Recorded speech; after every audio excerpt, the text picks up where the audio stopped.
The moment he saw her standing in the moonlit canyon, he knew nothing in his world would ever be simple again. Cole Marston had been tracking the raiding party for 3 days, following a trail of broken sagebrush and blood-spattered stone through the high desert country where New Mexico territory bled into Apache land. The settlers at the trading post had been slaughtered, all except the blacksmith's boy, who'd hidden in the root cellar and emerged to find his family carved into warnings. The territorial marshal had shrugged, said it was beyond his jurisdiction, beyond anyone's help. So Cole had saddled his roan mare and followed the war party into the wilderness, knowing it was suicide, knowing he had no choice. His ranch sat 15 miles from where the violence had occurred. His cattle grazed on land the Apache considered sacred.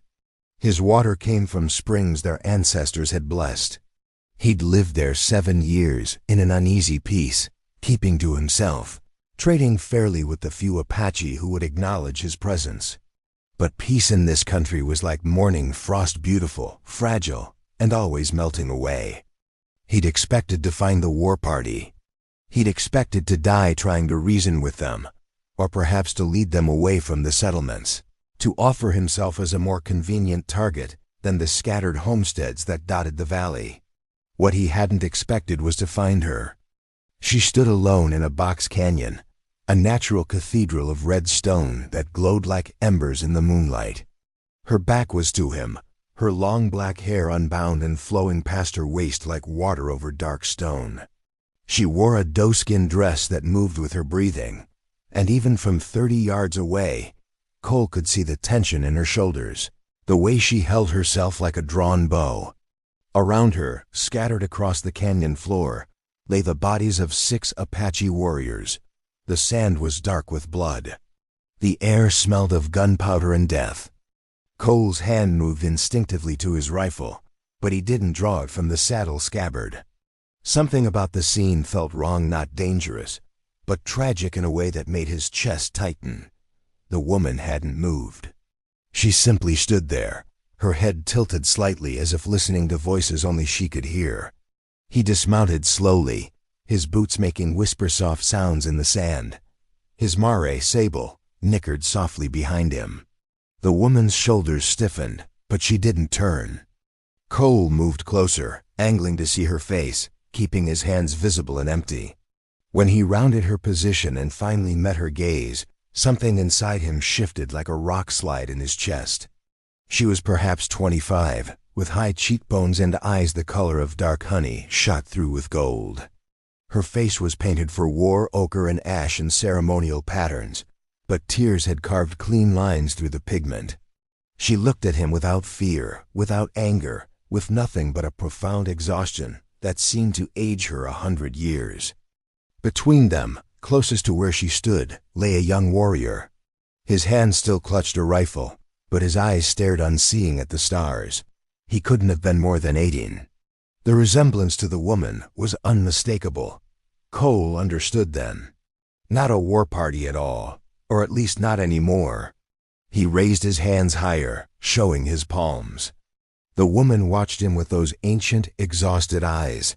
She said nothing. The canyon held its breath. Behind him, Sable stamped nervously. Cole could hear water trickling somewhere in the darkness, a spring hidden in the rocks. An owl called from high above, its voice echoing off the stone walls like a question asked in a church. The woman finally spoke, her English accented but clear. The sound of her voice hit him like a fist to the sternum. She told him they had come to stop the raid, not join it.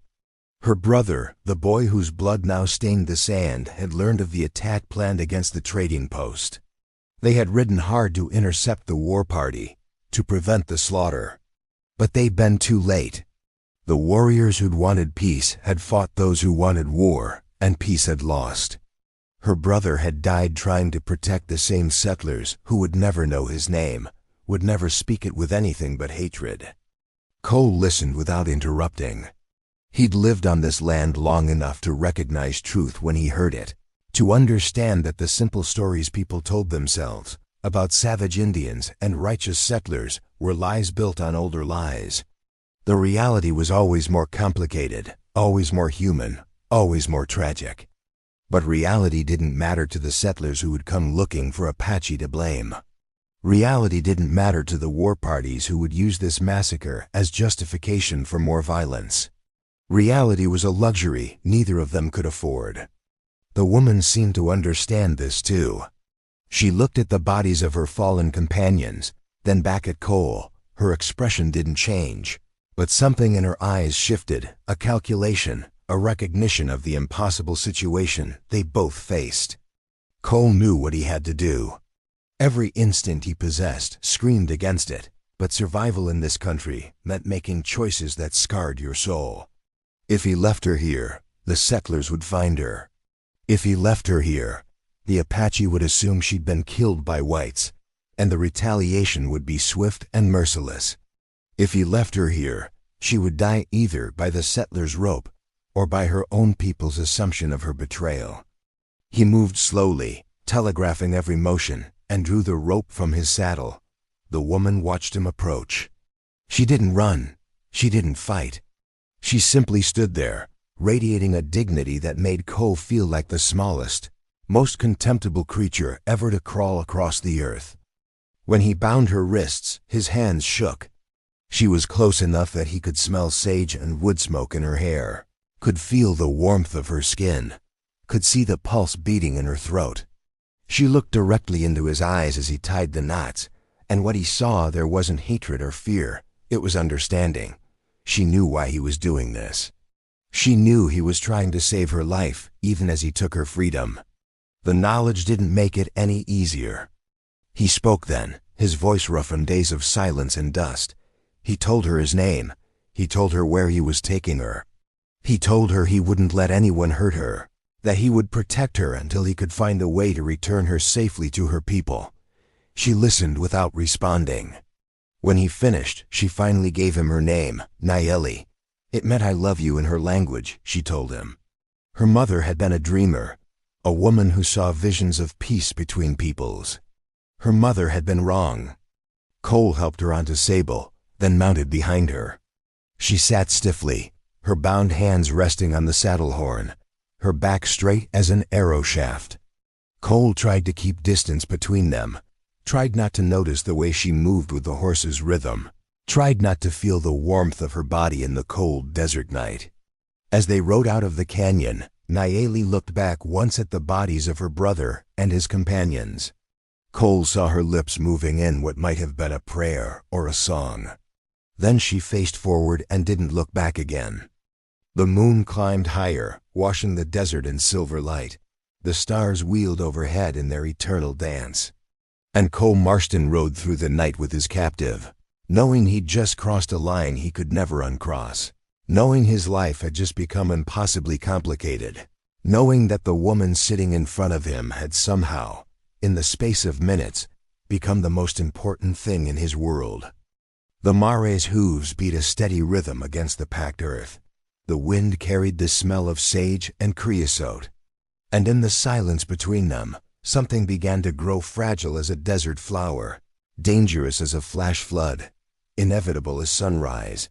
Behind them, the canyon held its dead. Ahead of them, nothing but wilderness and choices that would damn them both. Cole's ranch house sat in a hollow between two mesas, protected from the worst winds, positioned where a spring fed a small creek that ran year-round.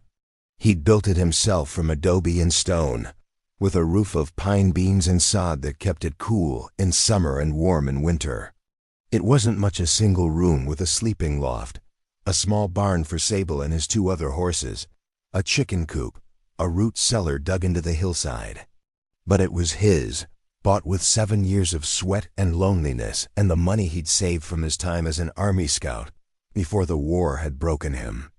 They arrived as dawn was painting the eastern sky the color of blood oranges and old gold. Nayeli hadn't spoken during the 5-hour ride.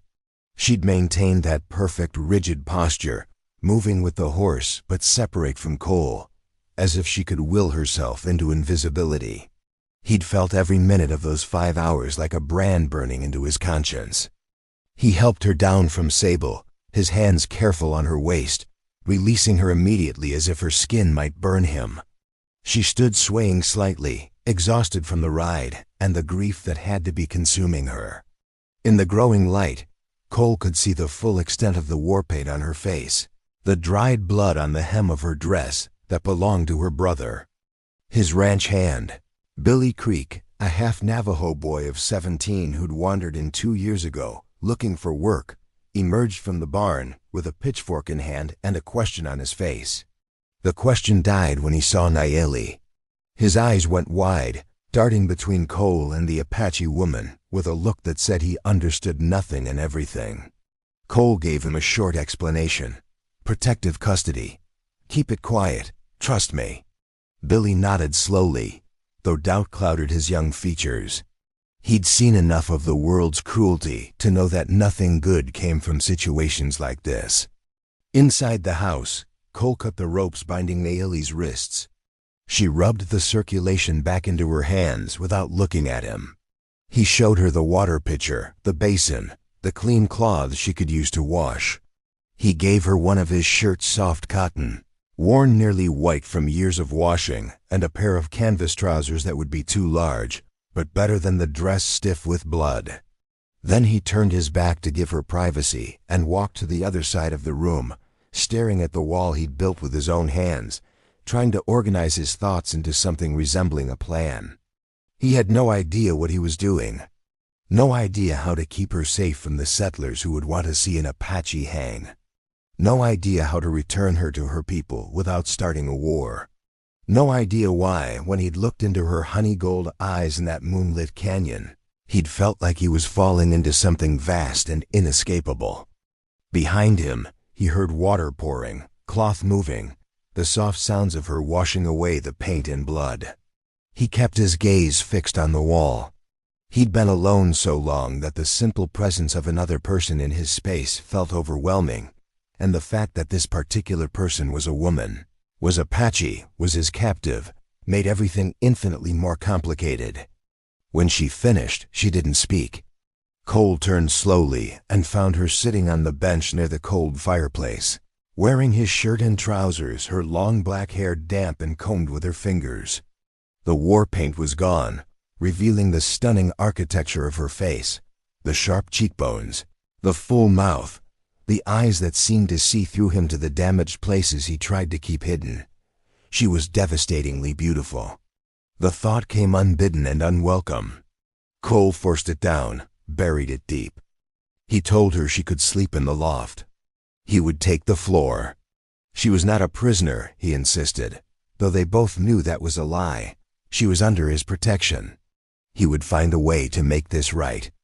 Nayeli looked at him for a long moment. Then she spoke, her voice quiet but carrying the weight of absolute certainty. She told him there was no making this right. Her brother was dead. 6 warriors were dead. The violence would continue, escalating until the desert ran red with blood from both peoples. She had tried to stop it and failed. Her failure had brought her here, to his house, to this moment. Perhaps this was fate. Perhaps this was punishment. Perhaps this was simply another form of death, slower, less merciful. Her words struck him like physical blows. Cole wanted to argue, to insist that there had to be a way forward, a path to peace. But he'd seen too much violence, too much senseless death, to believe in easy solutions. He'd scouted for the army during the campaigns against the Apache and had watched good men on both sides die for causes they barely understood. He'd left that life behind, but it had never really left him. Instead of arguing, he built a fire in the hearth. He made coffee from the beans he kept in a tin, ground them by hand, boiled the water in his old cavalry pot. He cut bread and cheese and laid them out on his small table. Domestic rituals, simple and human. Nayeli watched him work, her expression unreadable. When he offered her food, she hesitated before accepting. They ate in silence as the morning light grew stronger, streaming through the small window to illuminate the dust motes dancing in the air.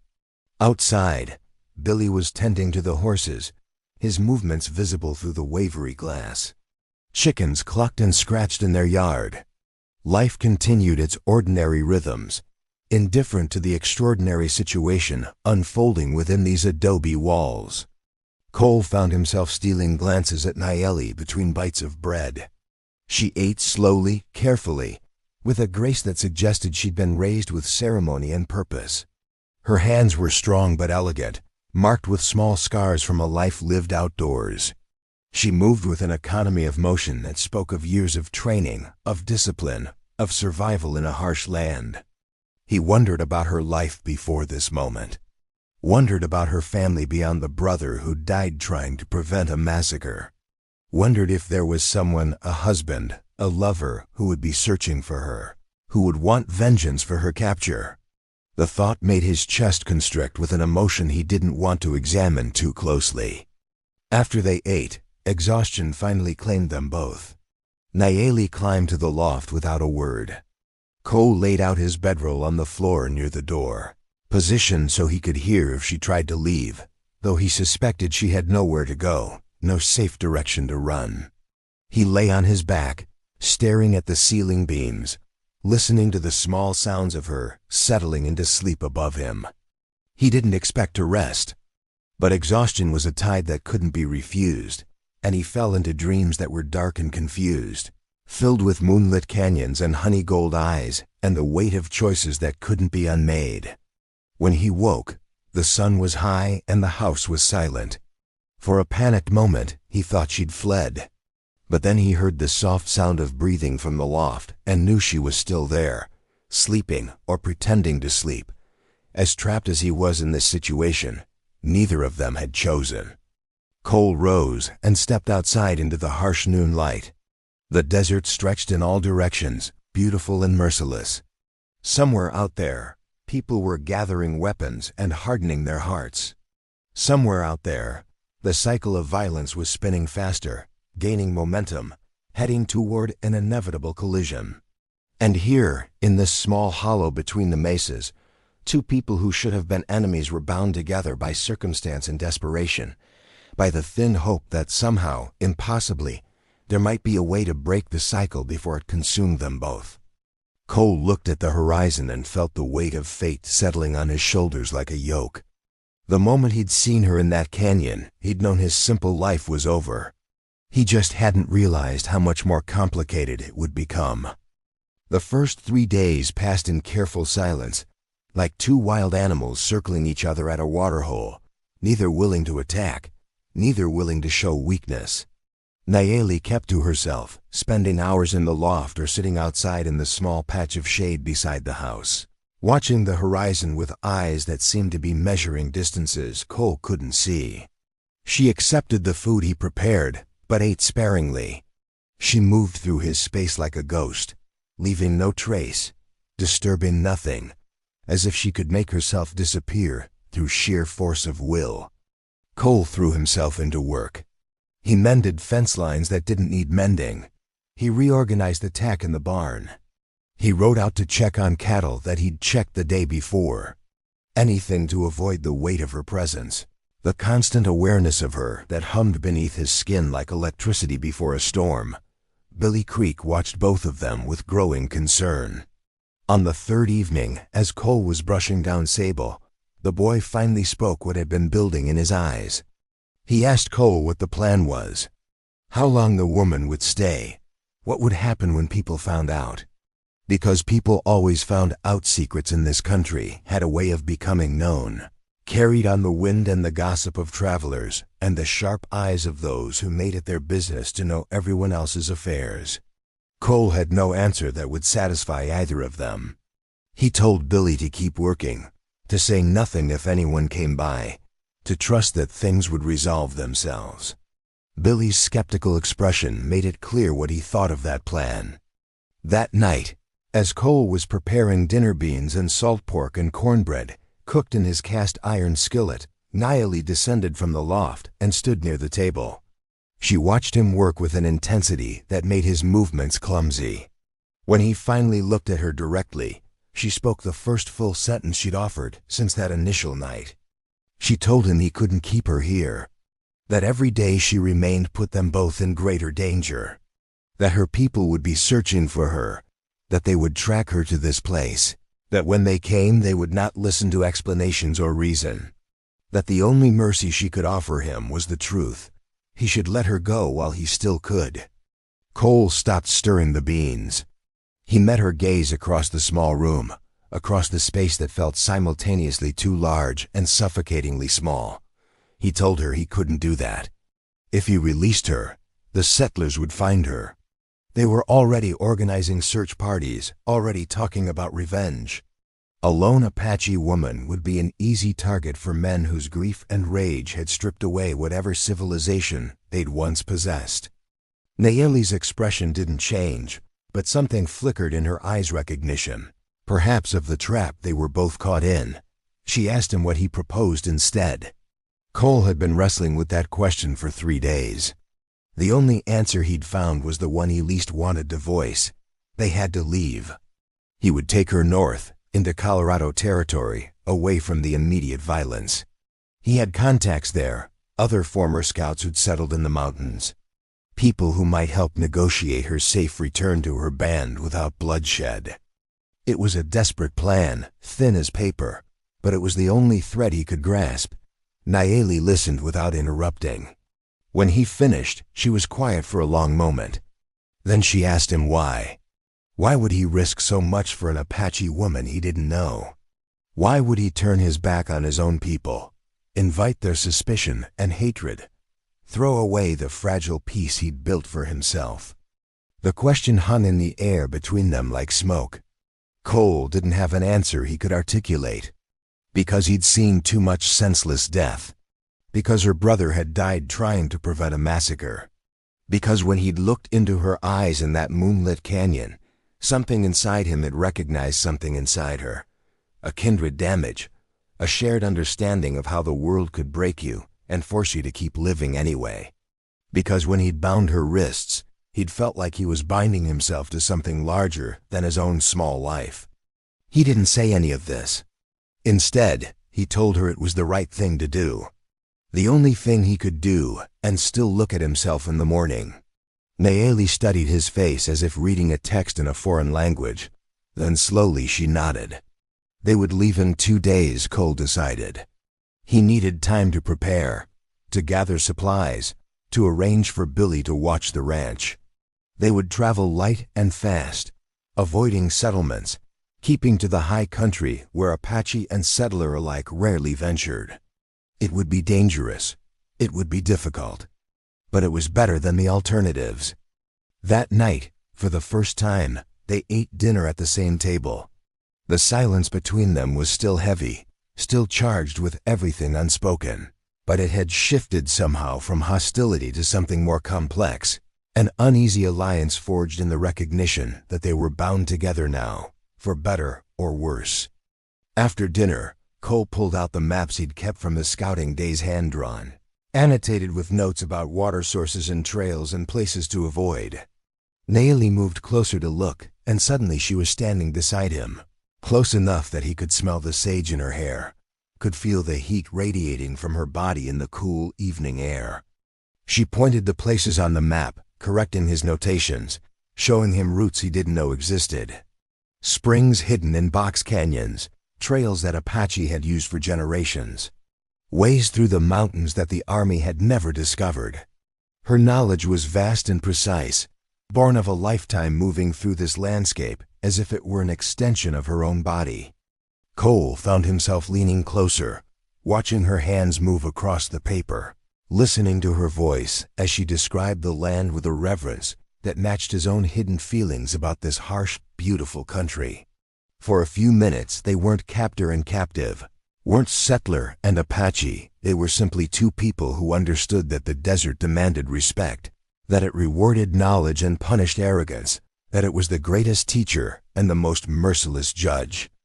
When they finally stepped back from the maps, the space between them felt different, still charged, still complicated, but no longer entirely hostile. Something had shifted, some wall had developed a crack. Nayeli returned to the loft. Cole rolled out his bedding. And as he lay in the darkness, listening to the wind moving through the sage outside, he thought about the journey ahead, about the dangers they would face, about the impossibility of the situation. He thought about how her voice had softened when she spoke about the sacred places in the mountains, how her hands had moved with such certainty across the map, how, for just a moment, when their arms had brushed as they stood side by side, he'd felt something arc between them like lightning finding ground. He pushed the thought away, pushed it deep, survival first. Everything else was distraction, was weakness, was a complication neither of them could afford. But the thought wouldn't stay buried. It rose again and again through the night, persistent as the howl of coyotes in the distance, undeniable as his own heartbeat.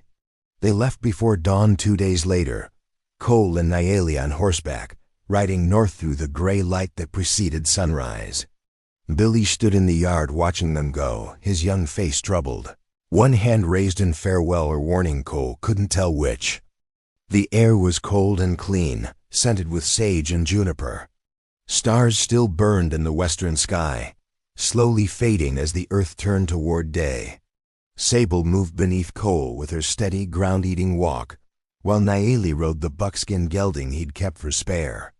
She sat the horse like she'd been born on one, which she probably had. The Apache were some of the finest riders he'd ever seen, capable of things with horses that seemed impossible until you witnessed them. They traveled in silence through the morning, climbing gradually out of the desert basin into rougher country where red rock gave way to pine and pinyon. The air grew cooler, thinner. The sky deepened from pale blue to a rich turquoise that made Cole's chest ache with its beauty. Around midday, they stopped to rest the horses and eat the dried meat and hardtack Cole had packed. They'd barely spoken since leaving the ranch, communicating in gestures and glances. But as they sat in the dappled shade of a juniper, sharing a canteen of water, Nayeli finally broke the silence. She told him about her brother, about how he'd been born during a terrible winter when food was scarce and the people were suffering. About how her mother had dreamed of him before his birth, had seen him standing between two worlds, trying to hold them apart so they wouldn't collide. About how he'd grown up believing that peace was possible, that the old ways and the new ways could exist side by side if people would just listen to each other instead of reaching for weapons. She told Cole about the day her brother had learned of the planned attack on the trading post, how he'd gathered those warriors who still believed in peace, who still thought there was a path forward that didn't end in mutual destruction. How they'd ridden hard, knowing they were probably riding to their deaths, because some things were worth dying for, even if no one would ever know you'd tried. Her voice remained steady as she spoke, but Cole saw the grief moving beneath the surface like water under ice. He understood that grief intimately had carried his own version of it since the war, since the things he'd seen and done had hollowed him out and left him with nothing but this small ranch and the desert silence. He told her about his own ghosts, though he'd never intended to. The words simply came, drawn out by her honesty, by the strange intimacy of being alone together in the wilderness. He told her about scouting for the army, about the campaigns he'd guided that had ended in bloodshed on both sides, about the winter raid where he'd led soldiers to an Apache camp and arrived to find mostly women and children, about the screams he still heard in his dreams, about the day he'd walked away from the army, turned in his scout's pay, and sworn he'd never be responsible for another person's death. He told her that was why he'd built his ranch where he had on the edge of Apache territory, where he could live quietly and bother no one, where he could try to forget what he'd been, what he'd done. Nayeli listened with those honey-gold eyes fixed on his face. When he finished, she was silent for a long moment. Then she spoke words that struck him like an arrow to the chest. She told him that trying to forget was like trying to stop breathing, that the past lived in the body, in the blood, in the dreams that visited unbidden, that the only way forward was to carry the ghosts with you, to acknowledge their weight, to let them teach you how to be better than you'd been. She told him that her people had a saying, "The wound is where the light enters." Cole felt something crack open inside him, some sealed place he'd kept locked and guarded. The desert sun was warm on his face. The wind moved through the pines with a sound like breathing. And this Apache woman who should have hated him, who had every right to curse him, was offering him something he hadn't realized he needed. Not forgiveness exactly, but recognition, understanding, the simple acknowledgement that they were both broken, both trying, both stumbling forward in the darkness hoping for dawn. They sat together in the dappled shade, sharing silence and water and the weight of their respective histories. When they finally rose to continue their journey, the space between them had shifted again, not closer exactly, but more honest. More real. The afternoon brought harder country. They climbed into the high mesas where the land was a maze of canyons and broken rock, where one wrong turn could leave them trapped or lost. Nayeli took the lead here, guiding them through passages Cole would never have found, her knowledge of the terrain absolute. He watched her ride ahead of him, her long black hair moving with the horse's rhythm, her body swaying easily with the motion. He noticed the way she scanned the horizon constantly, reading the land the way he might read a book. Noticed the way she checked the sky, gauging the weather, calculating their progress. She was not just surviving this journey, she was commanding it, claiming it, making it hers. The realization struck him that she was allowing him to help her, that she could probably navigate this country better than he could, that she was choosing to travel with him rather than simply escaping and disappearing into the wilderness where he'd never find her. The knowledge both humbled and frightened him. It meant she saw something in him worth trusting, a debt he wasn't sure he could repay. It meant she was as trapped by this impossible situation as he was, as bound by the same desperate hope that somehow there was a way through the violence to something better. As the sun began its descent toward the western horizon, painting the sky in shades of amber and rose, Nayeli led them to a small canyon with a spring and sheltered overhang. It was a perfect camp protected, with water and grass for the horses, high enough to see anyone approaching from below. They unsaddled the horses in the fading light, working in comfortable coordination now, each knowing what needed to be done. Cole gathered wood for a small fire. Nayeli filled their canteens and set out their bedrolls under the overhang.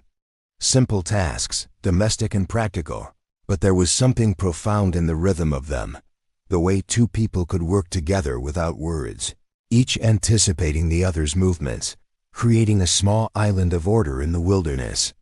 As darkness fell and stars began to emerge in the deepening blue sky, they sat by the fire eating more dried meat and hardtack, their faces illuminated by the dancing flames.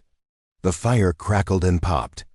Somewhere in the distance, a coyote sang its lonesome song to the emerging moon. Cole felt the day's tension beginning to ease from his shoulders. They'd covered good distance. They'd seen no signs of pursuit. The weather was holding. Against all odds, this desperate plan might actually work. He glanced at Nayeli and found her watching the fire with an expression he couldn't quite read, something between sadness and acceptance, memory and presence. The firelight played across her face, highlighting the elegant lines of her cheekbones, the fullness of her mouth, the long line of her throat. She was achingly beautiful. The thought came unbidden again, more forcefully this time, impossible to ignore or bury. But it wasn't just her physical beauty that struck him, it was the strength she carried, the dignity, the intelligence that sparkled in her eyes when she looked at him. She was unlike any woman he'd ever known, settler or Apache. She was entirely herself, not hardened exactly, but tempered like good steel, shaped by fire into something both flexible and unbreakable. Cole looked away, disturbed by the direction of his thoughts. This was dangerous territory, more treacherous than any canyon they'd traversed. She was his responsibility, under his protection. Whatever else happened, he wouldn't complicate matters with feelings that had no place in their situation. But when he looked back at the fire, he found Nayeli watching him now. Her gaze was direct, searching, as if she could read the thoughts he was trying to suppress. For a long moment, they simply looked at each other across the flames, and Cole felt the air between them grow heavy with something unnamed, something that made his pulse quicken and his breath come shorter. Then Nayeli looked away, breaking the spell. She lay down on her bedroll, turning on her side, her back to the fire. Within minutes, her breathing slowed into the rhythm of sleep, or the convincing pretense of it. Cole sat watch for another hour, feeding the fire, listening to the sounds of the night. When he finally lay down on his own bedroll, he positioned himself where he could see the stars through a gap in the overhang. The constellations wheeled slowly overhead, eternal, indifferent, bearing witness to all the small dramas of human life without judgment or care. He thought about the journey ahead, about the dangers still to come, about the impossible task of delivering Nayeli safely to her people while keeping both of them alive.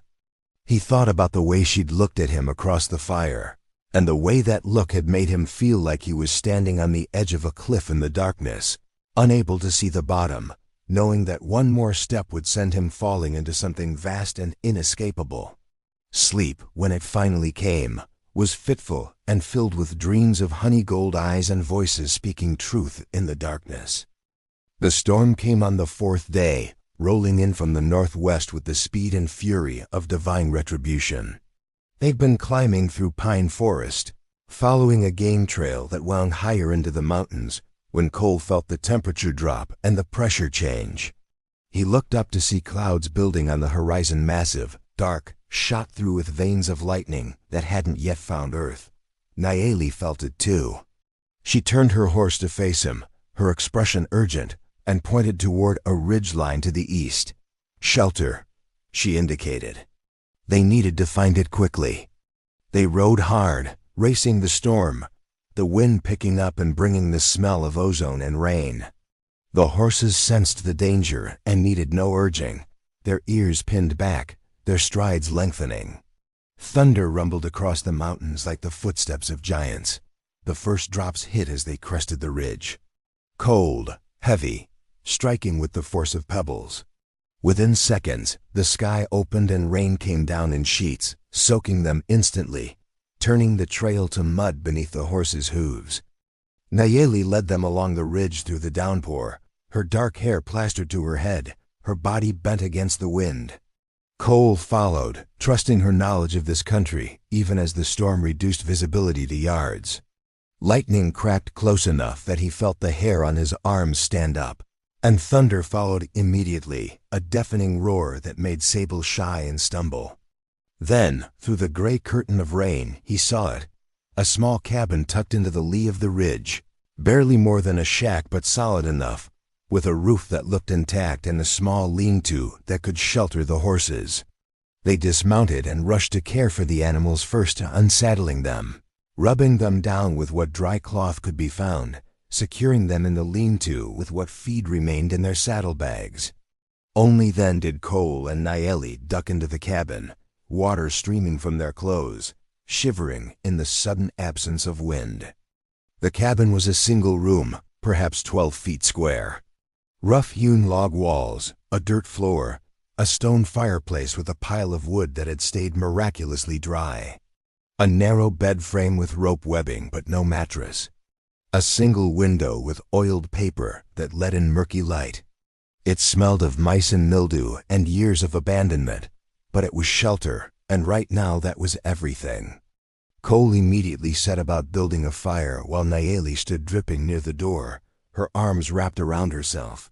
Within minutes, flames were crackling and the cabin began to fill with warmth and smoke.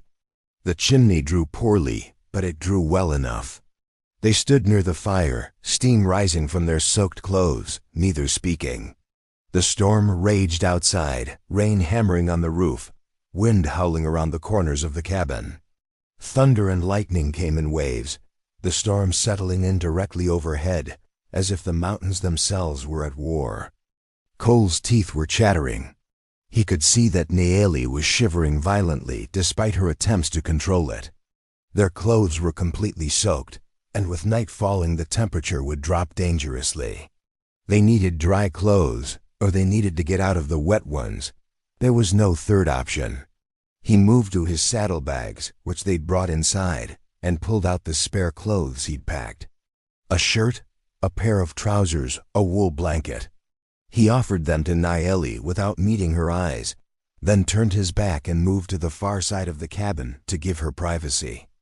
Behind him, he heard the rustle of wet fabric, the soft sounds of her changing. His own fingers fumbled with the buttons of his soaked shirt, made clumsy by cold and by the awareness of her presence, of what they were doing, of the intimacy that necessity was forcing upon them. He stripped down to his long underwear, which was damp but not soaked, then wrapped himself in his bedroll. Only then did he turn around. Nayeli stood by the fire wearing his shirt, which hung to her thighs, and the wool blanket wrapped around her shoulders. Her long black hair was loose and wet, streaming water down her back. Without the heavy trail clothes, she looked smaller, more vulnerable, though her posture remained proud. Their eyes met across the small space. The firelight flickered between them, casting dancing shadows on the log walls. Outside, the storm continued its assault, but inside the cabin time seemed to slow, to thicken, charged with an awareness that made Cole's pulse thunder in his ears. He should say something, should break this moment, should restore the careful distance they'd maintained. But words wouldn't come. He stood frozen, watching water drip from the ends of her hair, watching the way the firelight painted gold onto her brown skin, watching her watch him with those eyes that seemed to see everything he was trying to hide. Nayeli moved first. She stepped closer to the fire, closer to him, and began to work her fingers through her wet hair, wringing out water. The gesture was practical, innocent, but there was nothing innocent about the way Cole's body responded, the way his breath caught, the way heat that had nothing to do with the fire spread through his chest. He forced himself to look away, to busy himself with arranging their wet clothes near the fire to dry, to check the horses through the window, to do anything but stand there staring at her like a man drowning. But the cabin was too small. Everywhere he turned, she was there in his peripheral vision, in the space his body was hyper-aware of, in the simple fact of her presence that seemed to fill every available inch of air. Night fell quickly, the storm showing no signs of abating. They ate a cold meal from their supplies. There was no way to cook in the poorly ventilated cabin without filling it with more smoke. They sat on opposite sides of the fire, the narrow bed frame between them like a chaperone from another era, ridiculous and insufficient. Cole tried to focus on practical matters. They'd lost time. They'd need to stay here until the storm passed, possibly through tomorrow if the rain continued. Their supplies were holding but wouldn't last forever. They were still several days from the contacts in Colorado who might help negotiate Nayeli's return. But his mind kept drifting from these practical concerns to the way Nayeli looked in the firelight, the way she moved with that unconscious grace, even in borrowed clothes, the way her voice sounded when she spoke musical, layered with meanings he couldn't quite grasp, the way she'd shared her grief about her brother, and how that sharing had cracked something open inside him. He realized with a start of recognition that felt like falling that he was attracted to her. Not just physically, though there was that, undeniable and growing stronger, but to everything about her, her strength, her dignity, her intelligence, the way she carried her pain without letting it crush her, the way she moved through the world like water over stone, adapting, flowing, but never losing her essential nature. The realization terrified him. This was impossible, forbidden by every law and custom of both their peoples. She was Apache, he was white. She was his captive, regardless of how he tried to reframe it. The gulf between them was too vast, the complications too numerous, the potential for disaster too great. And yet, the fire burned low. Cole added more wood, the activity giving him something to do with his hands, some way to avoid looking at her. But when he sat back down, he found Nayeli watching him with an expression that made his heart stutter. She spoke then, her voice quiet but clear over the sound of rain on the roof. She told him she'd been watching him these past days, had seen the way he moved through the world with care, with consideration, with a gentleness that contradicted everything she'd been taught about white men. She'd seen his grief, recognized it as a mirror to her own. She'd felt the way the space between them had been shifting, The way something was growing there, despite all reason. Despite everything that said it shouldn't, couldn't, mustn't. She told him she understood that he was trying to protect her. That he was risking everything, his reputation, his safety, possibly his life, to help her. She understood the impossibility of their situation, the way they were both trapped between worlds, belonging fully to neither. But she also told him something else. Something that made the air in the cabin feel too thin to breathe. She told him that in her culture, there was a belief that some souls were created together, split apart at birth, spending their lives searching for their other half. That when such souls met, they recognized each other instantly, not with minds, but with something deeper, older, truer. That the recognition was like lightning finding earth, like water finding its level, like the desert recognizing rain. She told him that the first moment she'd seen him in that moonlit canyon, even through her grief, even in her desperation, she had felt that recognition. Cole's throat went dry. His heart hammered against his ribs. Every instinct screamed at him to deflect, to laugh it off, to rebuild the walls that were crumbling between them. But he couldn't, because he'd felt it too. Had been feeling it every moment since, growing stronger, impossible to deny. He stood abruptly, too overwhelmed to sit still.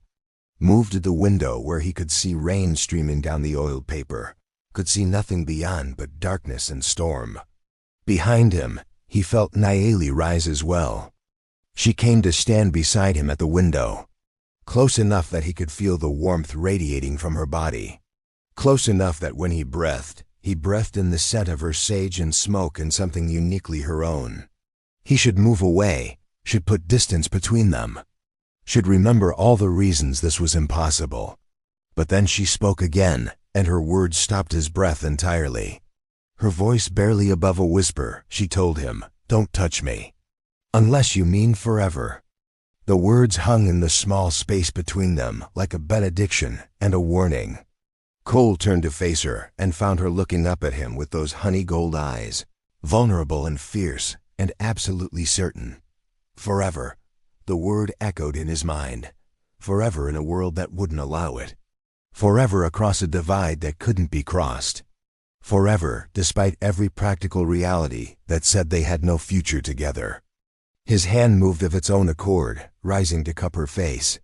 His thumb traced the line of her cheekbone, feeling the warmth of her skin, the delicate strength of the bone beneath. She closed her eyes at his touch, leaning into his palm as if she'd been waiting for it, as if this moment had been inevitable since that first night in the canyon. Cole leaned down slowly, giving her every chance to pull away, to end this before it began. But she didn't move except to tilt her face up toward his, her lips parting slightly, her breath coming faster. When their mouths met, it felt like the world tilted on its axis. The kiss was gentle at first, tentative, exploring, testing the reality of what they both felt but hadn't acknowledged.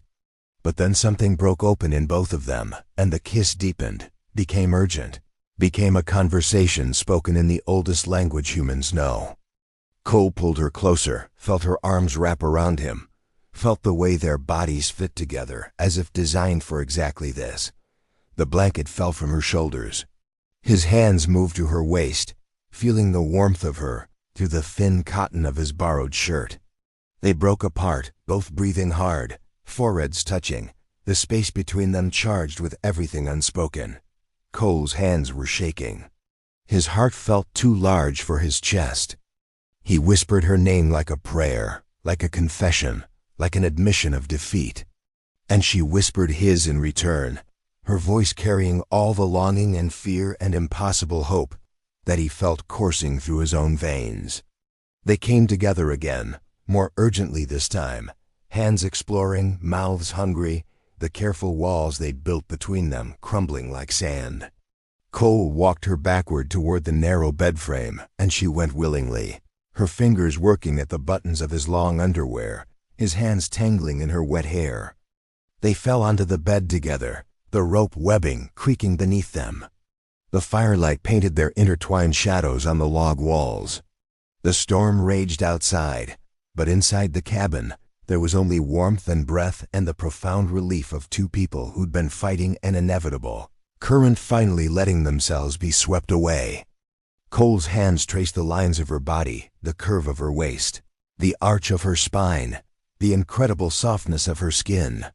Every touch felt like discovery, like cartography of a continent he'd been searching for, without knowing it existed.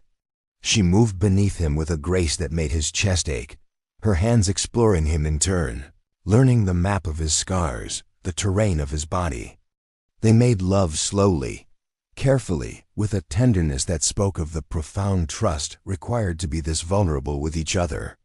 In the joining of their bodies there was recognition, completion, the sense of something that had been broken becoming whole.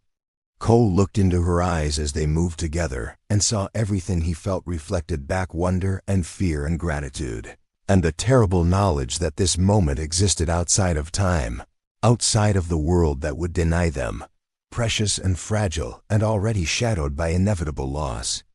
Afterward, they lay tangled together on the narrow bed, her head on his chest, his arms wrapped around her, listening to the storm and each other's breathing. Neither spoke. Words would have been insufficient, would have reduced what had just passed between them to something smaller than it was. Cole felt her heartbeat against his ribs, felt the rise and fall of her breathing gradually slowing. He stared at the ceiling, at the shadows the dying fire cast, and tried to understand what had just happened, what it meant, where they could possibly go from here. She had said, "Unless you mean forever." And the terrifying truth was that he did mean it. In that moment, in her arms, with her body warm against his, he meant it with every fiber of his being. He would walk through fire for this woman, would stand against both their peoples, would risk everything for the impossible hope that somehow they could build a life together. But morning would come, the storm would pass, and they would have to face again the reality of the world outside this cabin, a world that had no place for what they'd found in each other, a world that would call their love a betrayal, a crime, an abomination. Nayeli stirred against him, as if sensing his thoughts. Her hand moved across his chest, her fingers tracing patterns on his skin. She whispered something in her own language, a prayer, perhaps, or a blessing, or simply words too important to speak in English. Cole tightened his arms around her, pressing his lips to the top of her head. The fire burned down to embers, casting the cabin in near darkness. Outside, the storm began to ease, the thunder moving away into the distance, the rain settling into a steady whisper.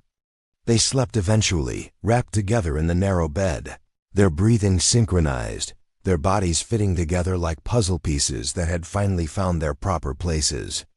And if they dreamed the same dream of a world that could hold what they'd found, of a future that might somehow be possible, of forever in a place where time had stopped and nothing existed but the two of them and the profound truth of their connection.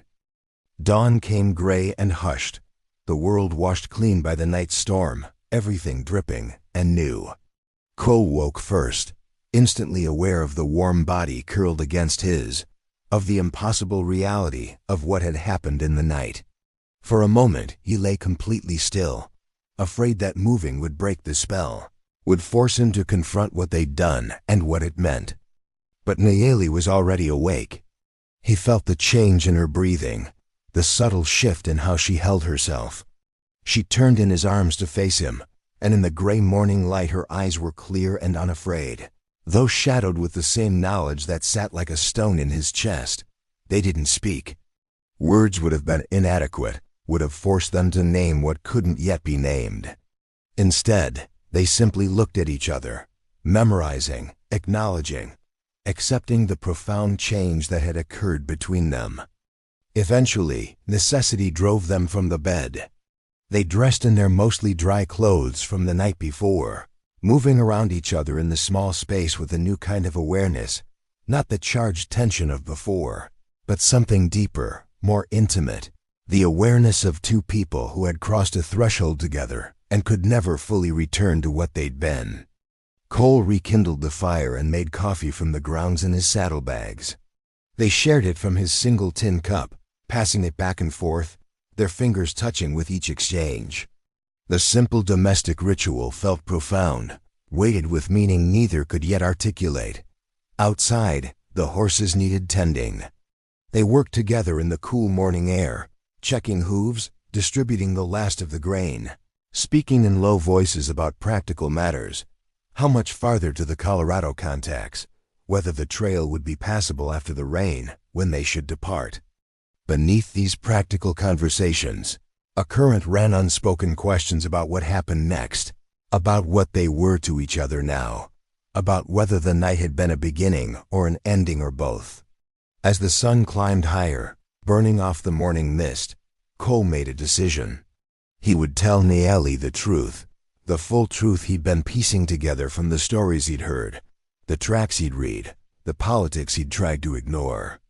He told her that before he'd found her in that canyon, he'd been in town, had heard the settlers talking.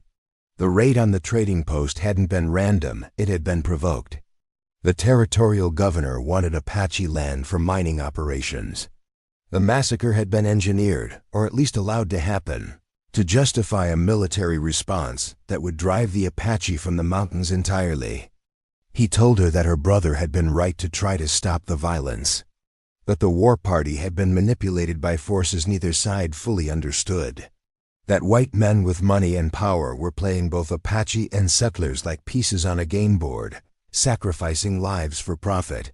He told her that when he'd learned this, when he'd understood the larger forces at work, he'd realized that simply returning her to her people wouldn't be enough, that both sides were being driven toward a confrontation that would end in tragedy unless someone found a way to break the cycle.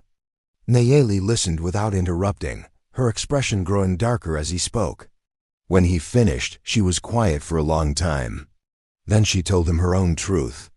She revealed that she had known about the manipulation, that her brother had discovered it before his death, had learned that certain members of their own band were working with white agents, accepting weapons and promises of protected territory in exchange for provoking conflicts that would justify land seizures. Her brother had been trying to expose these traitors when he'd been killed, not by settlers, but by his own people who had too much to gain from continued war. The revelation struck Cole like a physical blow.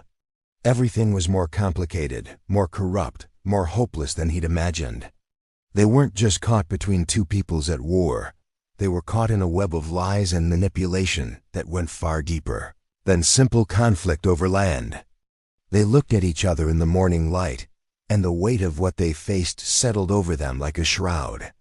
The night before, in the storm-sheltered cabin, they had found something precious and impossible. But that something existed in a world that would destroy it, that was already destroying everything good and true in its pursuit of power and profit. Cole reached for Nayeli's hand, lacing his fingers through hers. The gesture felt both essential and futile. He told her they would find a way, that there had to be people on both sides who wanted peace, who could be trusted, who would listen to what they'd learned. But even as he spoke the words, he heard how thin they sounded, how desperate. Nayeli squeezed his hand. She told him that wanting peace and achieving it were different things, that even if they found allies, even if they exposed the corruption, it might not be enough. The forces driving the conflict were too powerful, too entrenched, too invested in war to let peace interfere with profit. But then she said something that made Cole's heart clench. She told him that even if they failed, even if they couldn't stop what was coming, what they'd found together mattered. That love in a broken world was its own form of resistance, its own kind of hope. She used the word love simply, directly, without fear or hesitation, and Cole realized that was exactly what it was. He loved her with a certainty that made everything else, all the danger, all the impossibility, all the dire complications seem secondary. He pulled her close, buried his face in her hair, and held her as if the tightness of his embrace could protect them from what was coming. She wrapped her arms around him and held him just as tightly, and for a moment they were simply two people in love, two souls who had found each other against all odds, refusing to let go despite the storm gathering on every horizon. They stayed that way for long minutes, memorizing the feel of each other, storing up strength for whatever came next. Then, reluctantly, they broke apart. The day was advancing. They needed to move. As they saddled the horses, Cole laid out a new plan. They would still go north, but instead of heading directly to his contacts, they would first try to reach Fort Windham. The fort's commander, Captain Reynolds, was one of the few Army officers Cole had respected during his scouting days, a man who believed in law over vengeance, who might listen to what they'd learned about the manipulation of both sides. It was a risk. Bringing an Apache woman to a military fort was insanity under any circumstances. But Reynolds was their best chance at finding someone in authority who might help prevent the larger war that was brewing. Nayeli agreed to the plan, though Cole could see the fear in her eyes. She would be putting herself in the hands of the very people who had been hunting her people, who had killed so many of her relatives and friends. The level of trust required was staggering. That she was willing to do it for peace, for her people, for him made Cole love her even more fiercely. They mounted and turned their horses north, toward Fort Windham, toward an uncertain future. The sun climbed higher, warming their backs. The trail wound through country still wet from the storm, everything green and fresh and alive. They rode close together, their knees occasionally brushing, their bodies leaning toward each other like plants toward sun. They spoke little, but the silence between them was comfortable now, no longer charged with hostility or even with unresolved tension. It was the silence of two people who understood each other, who had nothing left to prove, who were simply present together in this moment, regardless of what the next moment might bring. Around midday, as they crested a ridge that overlooked a broad valley, Nayeli suddenly pulled her horse to a stop. Cole turned to her, alarmed, and saw her staring at something in the valley below. He followed her gaze and felt his stomach drop. Riders, at least a dozen of them. Apache, judging by the way they sat their horses, by the paint on their faces visible even from this distance.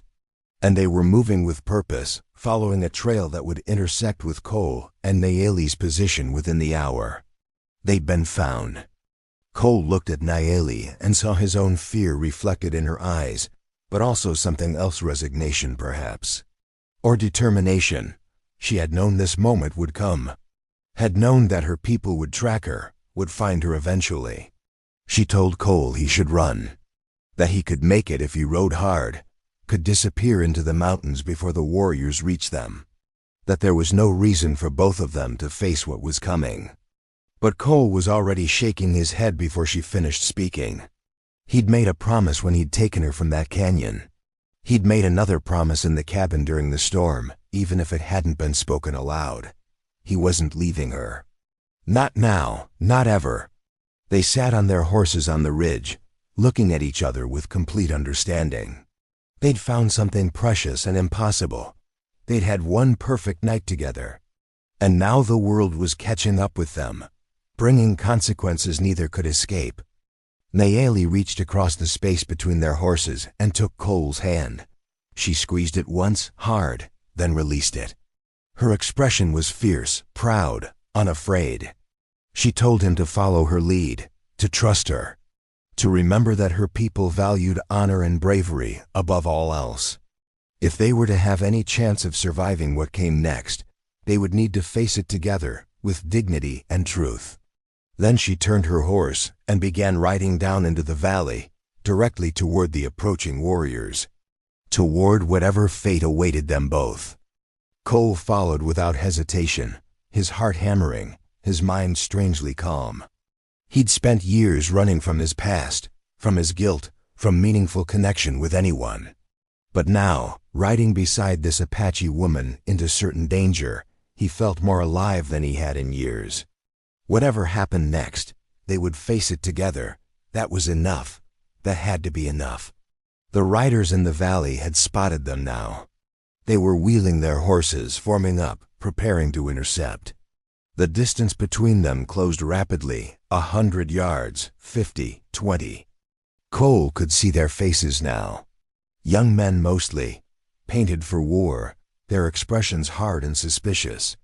But he could also see the way their eyes fixed on Naeli, the way recognition rippled through them, the way their hostile postures shifted to something more complex: confusion, perhaps, or hope. The two groups came together at the valley floor. Naeli raised her hand in greeting, speaking in her own language, her voice clear and strong. The warriors responded, their voices a mix of relief and anger and questions.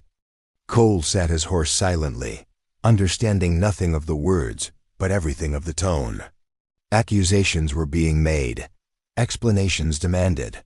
The tension was thick enough to taste. Then one of the warriors, older than the others, with scars marking his face and arms, looked directly at Cole. His expression was unreadable, but his hand moved to the rifle across his saddle. Naeli spoke again, her voice sharp, commanding. She positioned her horse between Cole and the warrior, her posture defiant. She was protecting him, Cole realized, standing up to her own people on his behalf. The scarred warrior responded, his tone skeptical but no longer openly hostile. A conversation ensued, rapid and intense. Other warriors joined in, their voices rising and falling, debating something Cole couldn't follow. Finally, Naeli turned to look at Cole. Her expression was troubled but also strangely hopeful. She told him in English that they were taking both of them to the main camp, that the council would decide their fate, that his life hung in the balance, but she had convinced them to at least hear his story before making any decisions. It wasn't salvation, but it was a chance. A narrow thread to grasp. Cole nodded his understanding. The warriors surrounded them, forming an escort that was also clearly a guard. They began moving as a group, heading west into rougher country, toward the hidden places where the Apache made their camps away from settler eyes. As they rode, Cole found himself beside Naeli. Their legs touched occasionally as the horses navigated the narrow trail. Each touch felt like an affirmation, a reminder of what they'd found, what they were fighting for. She looked at him once, her honey-gold eyes fierce and tender at once. No words were necessary. They understood each other completely. They had crossed a line together. There was no going back. Whatever happened next, they would face it as they'd faced everything since that night in the canyon together, bound by something stronger than rope or law or the hatred between peoples. The sun began its descent toward the western horizon, painting the sky in shades of amber and blood. The horses climbed higher into the mountains, into territory Cole had never seen, where the air was thin and clean and the silence was absolute except for the sound of hooves on stone and the soft murmur of Apache voices. Cole didn't know if he would live to see another sunrise. Didn't know if he and Naeli would have another night together, or if the cabin in the storm would be their only forever. But he knew that he loved her, knew that she loved him, knew that love, even impossible love, even doomed love, was worth everything they were risking. It was enough. It had to be enough. The Apache camp sprawled across a high mountain valley where a river cut through stands of pine and aspen, where the air was so clear it hurt to breathe, where the sky seemed close enough to touch. They arrived as dusk was painting everything in shades of blue and purple, and the cooking fires were being lit, sending ribbons of smoke into the cooling air. Women looked up from their work. Children stopped their playing. Warriors emerged from wickiups, all turning to watch as the party rode in with their two unexpected captives. Cole felt the weight of every gaze, felt the hostility radiating from some, the curiosity from others, the complex mixture of emotions that his presence created. He sat his horse with his back straight, his hands visible and empty, trying to project calm even as his heart raced. But mostly he watched Naeli. Watched the way her people greeted her, with relief, yes, but also with questions and accusations in their eyes. Watched the way she held herself with absolute dignity, despite what must have been exhaustion and grief and fear. They were taken to the center of the camp, where an older man emerged from the largest wickiup. He wore his authority like a physical thing, not arrogant, but absolute. His hair was gray, his face carved by years and weather and decisions that had cost him pieces of his soul. His eyes, when they fixed on Cole, were dark and unreadable. This was Victorio, Nayeli told Cole in a whisper, her uncle, the band's leader. A man who had watched his people being slowly destroyed by settler expansion, who had fought to protect them, who carried the weight of their survival on his shoulders. Victorio spoke to Nayeli in their language, his tone not unkind but probing, demanding answers. She responded at length, her voice clear and strong. Cole heard his own name in the flow of Apache words. Heard the word for Brother Nayeli's brother, who had died trying to prevent the massacre. The conversation went on for long minutes, drawing a crowd. Other leaders joined, men and women both, all watching, all listening, all weighing what Nayeli was saying against what they knew, what they'd experienced, what they believed about white men and their capacity for honor. Finally, Victorio turned his attention to Cole. He spoke in heavily accented but clear English, each word chosen carefully. He asked Cole why he should let him live, why he shouldn't kill him now, send his body back to the settlers as a message about what happened to those who took Apache women, why he should believe anything a white scout said, when white scouts had led so many attacks against his people. Cole met his gaze directly. He understood that this moment required absolute honesty, that any deception would be death, not just for him, but possibly for Nayeli as well. He told Victorio about finding Nayeli in the canyon, about understanding that she and her brother had tried to prevent the massacre, not participate in it, about learning of the manipulation by forces on both sides who wanted war for their own profit, about coming to recognize that the cycle of violence served no one except those who profited from it. He told Victorio about his own history as a scout, about the things he'd done that haunted him, about why he'd walked away and tried to build a different life, about believing that there had to be another way, even if he didn't know what it was. And then, knowing it might be the thing that sealed his death sentence, he told Victorio the truth about Nayeli, that he loved her, that she had shown him that the gulf between their peoples wasn't as wide as he believed, that humanity existed on both sides of the divide, that love could cross boundaries that hatred had carved deep. He didn't expect mercy, didn't expect understanding. He simply offered the truth, because it was all he had. When Cole finished speaking, silence settled over the gathered crowd. Victorio's expression remained unreadable. Other faces showed anger, skepticism, confusion. A few showed something that might have been recognition, as if they too had glimpsed the possibility of a different path, even if they couldn't imagine how to walk it. Victorio finally spoke again, addressing not Cole but Nayeli. The conversation was in Apache, but Cole could read the body language. The older man was challenging her, questioning her, perhaps even giving her a chance to denounce Cole and save herself. But Nayeli stood her ground. Her voice, when she responded, was passionate and unwavering. She gestured to Cole, to her uncle, to the assembled people. She spoke at length, her words flowing like water, finding its path through stone. Cole didn't need translation to understand that she was defending him, advocating for him, risking everything for him. When she finished, another long silence fell. Victorio looked between Nayeli and Cole, his expression troubled. Finally, he spoke a few words, a decision, a judgment. Nayeli turned to Cole, her face unreadable. She told him that Victorio would not kill him. Not yet, but neither would he set him free. Cole would be held as a prisoner while the council deliberated, while they discussed what his presence meant, what his information about the manipulation meant, whether peace was even possible or if it was already too late. His life hung in the balance.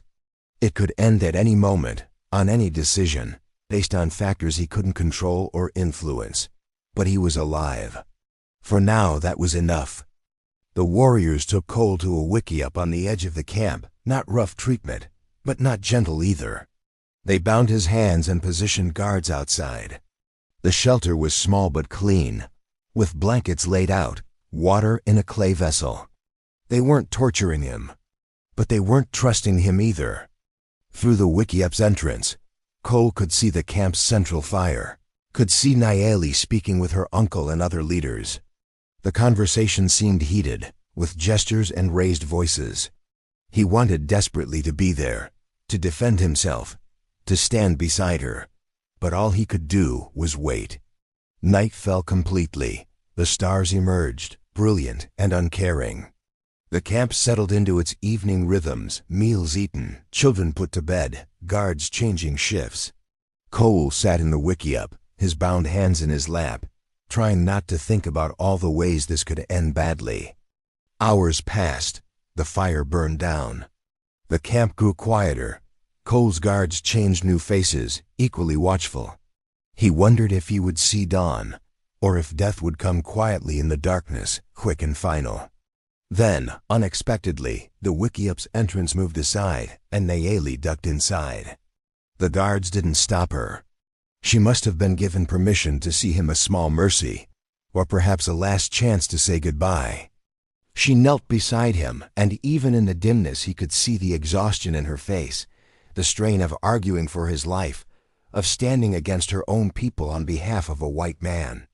She reached out and touched his face, her fingers gentle on his cheek. They sat in silence for a moment, just breathing, just being present with each other. Then Nayeli spoke quietly, her voice barely above a whisper. She told him the council was divided.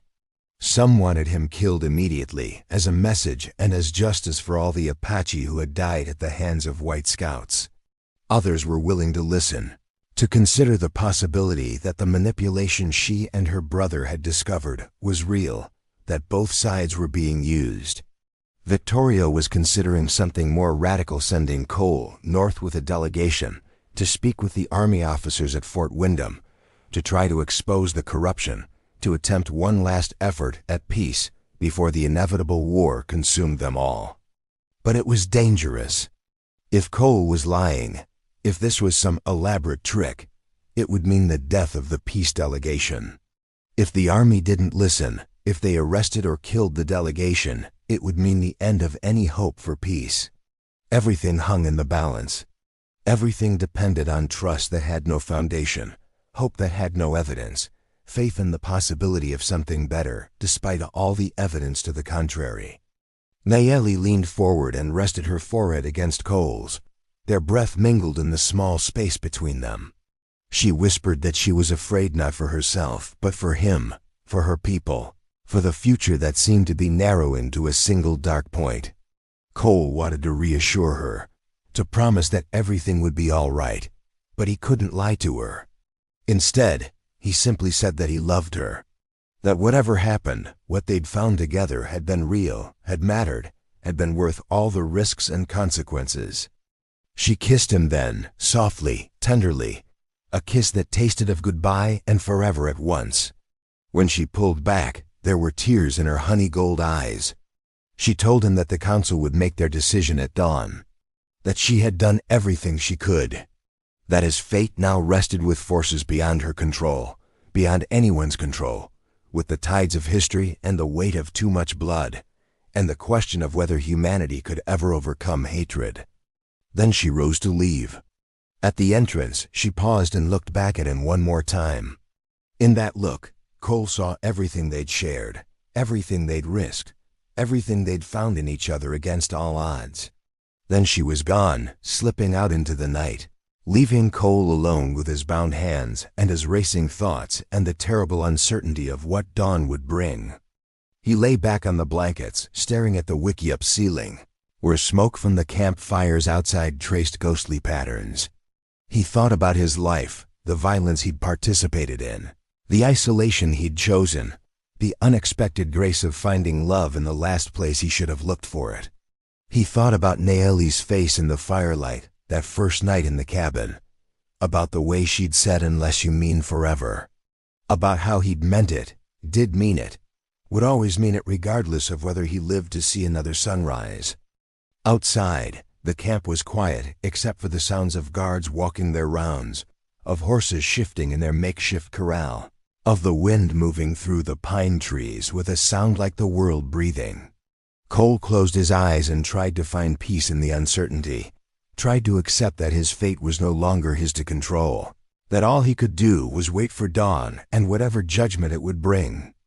Sleep came eventually, fitful and troubled, filled with dreams of honey-gold eyes and voices speaking in languages he couldn't understand, of canyons bathed in moonlight and storms that washed the world clean, of hands reaching across divides that should have been uncrossable.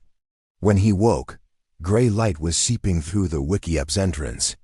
The guards outside were stirring. The camp was coming awake. It was dawn. Time for the council's decision. Time to learn whether he would live or die, whether there was any hope for peace, or if the tides of history were too strong to resist. Cole sat up, his heart pounding. Through the entrance, he could see people gathering near the central fire. Could see Victorio emerging from his Wikiup, his face grave and weathered. Could see Nayeli standing among the other leaders, her posture proud, her expression carefully neutral. The guards came for him then, untying his hands, gesturing for him to rise.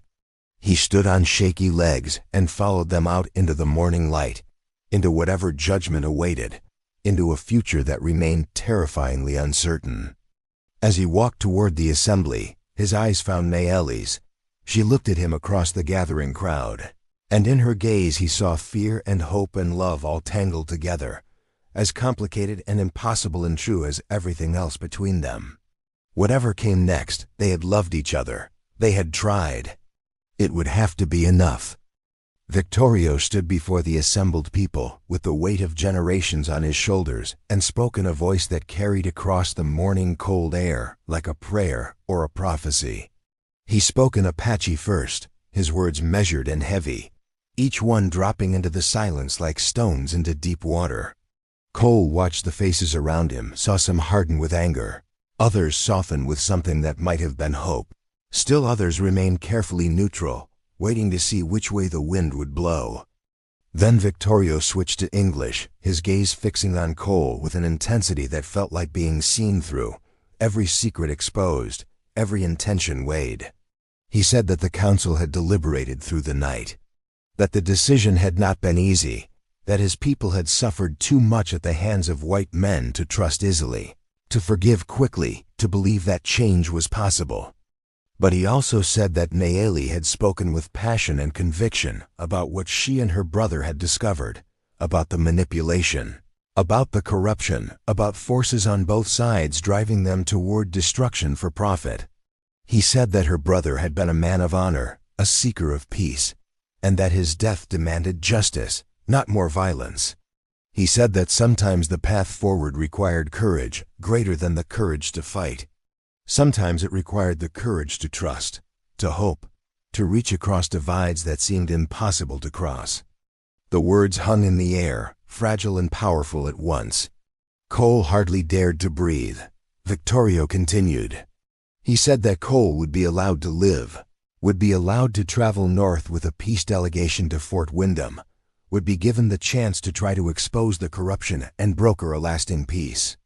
But if this was a trick, if Cole betrayed them, if the army responded with violence, then war would come such as this territory had never seen, and Cole's death would be only the first of thousands. It wasn't forgiveness. It wasn't even trust. It was simply a desperate gamble by a people who had run out of options, who were being slowly destroyed, who were willing to grasp at even the thinnest hope if it meant their children might have a future. Cole understood the weight of what was being offered, what was being asked.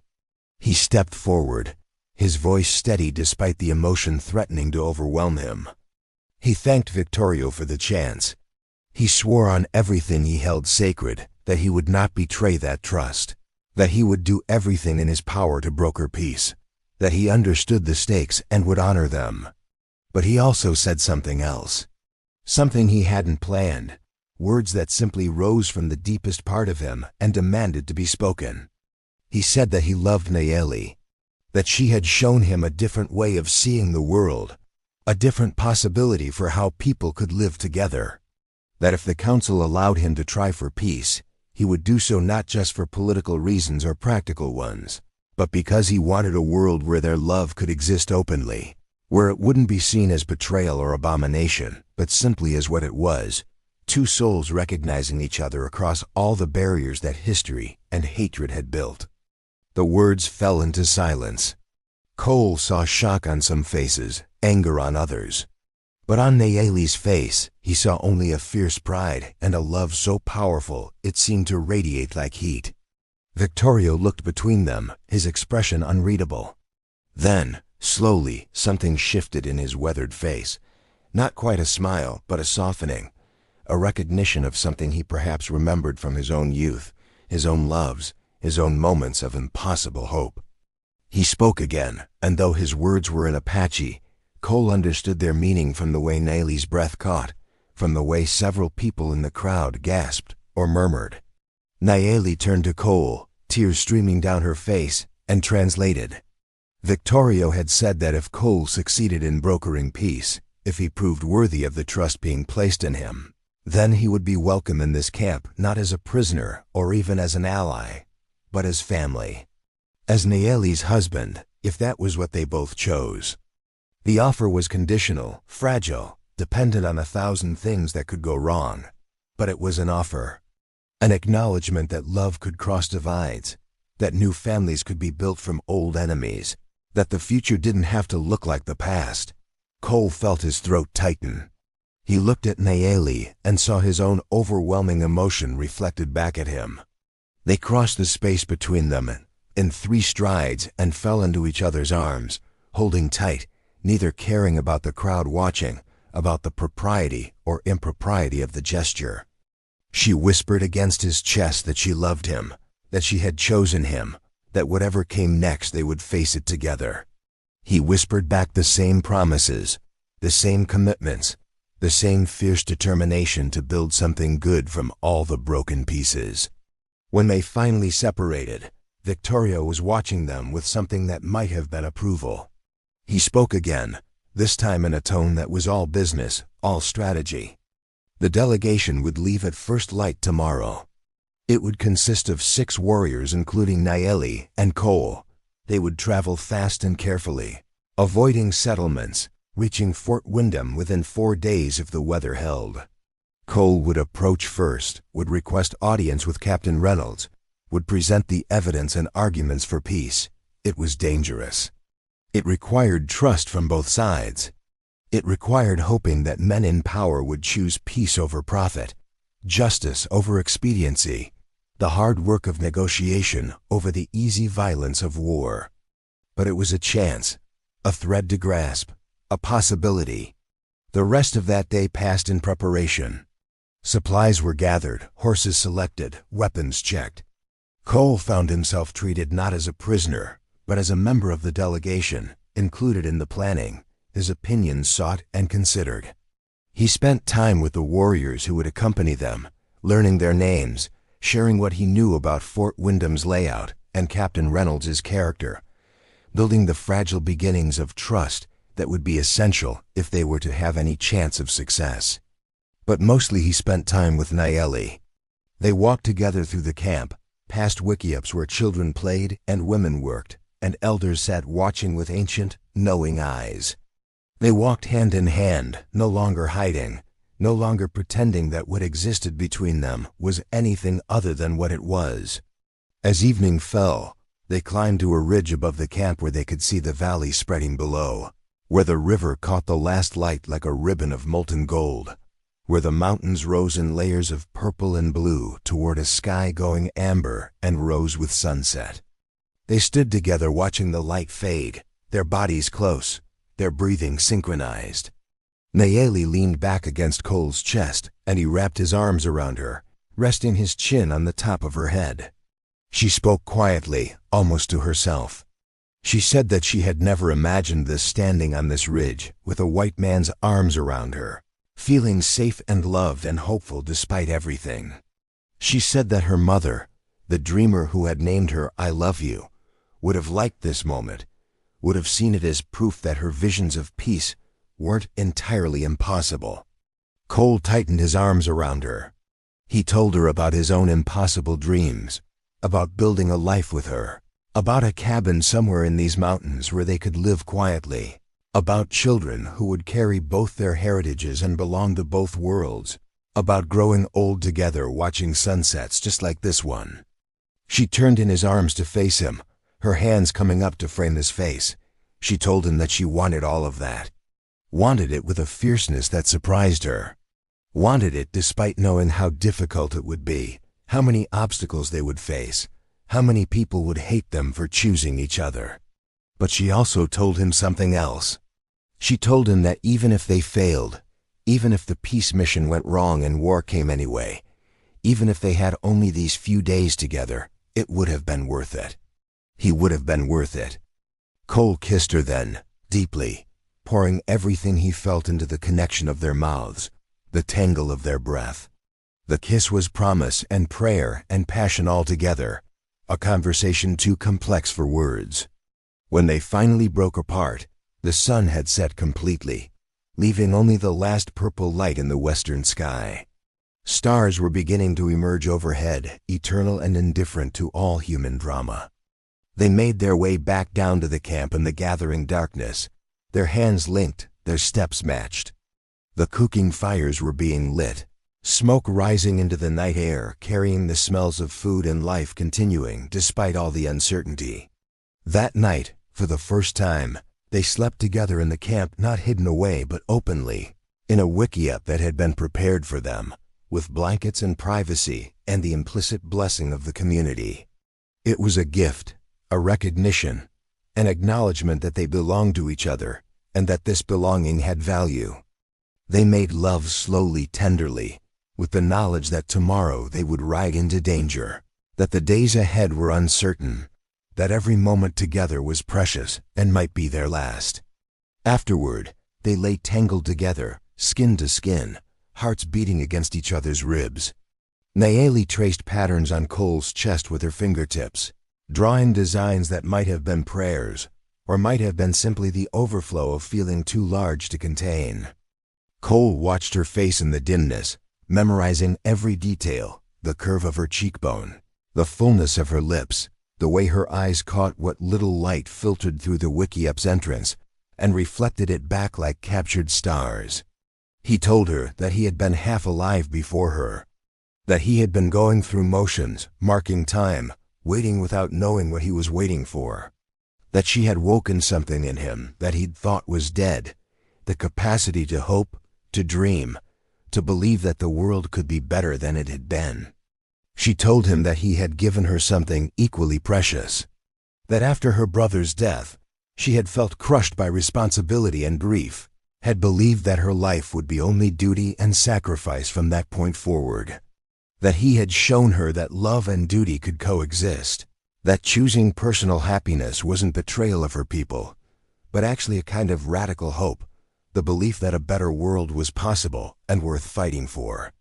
They talked deep into the night, sharing stories from their childhoods, their pasts, their dreams, learning each other in ways that went beyond physical intimacy into the deeper intimacy of truly being known and knowing in return.